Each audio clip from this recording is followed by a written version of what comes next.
আমি মুসলিম চিররণবীর, আমি পহিলা বৈশাখের মুখে লাথি মারি, আমি মুসলিম, আমি এই দেশে বসবাস করি। আমি 31 নাইট ইংরেজি বছরের প্রথম দিবস মানবো কেন? আমি কি ইহুদির বাচ্চা?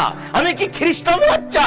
আমি এই ইংরেজি মাসের প্রথম দিনের মুখে লাথি মারি, আমি এই ইংরেজি মাসের প্রথম দিনকে মুখে লাথি মারি।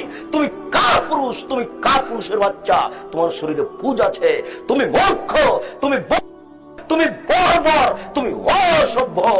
যত যুবক যুবতী এইসব দিবস মানে, যারা পান্তা ভাত নিয়ে গিয়ে বট গাছের নিচে ইলিশ মাছ দিয়ে খায়, এবং যারা একে মানে, যাকে এরা হিসাব করে, যত নেতা, যত নেত্রী, যত ছাত্রী, যত ছাত্র, যত শিক্ষক, যত শিক্ষিকা, এরা সবাই বন্য, এরা সবাই বর্বর, এরা সবাই অসভ্য।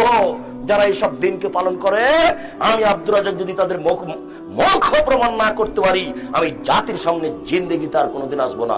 আজকে শেষ করলাম।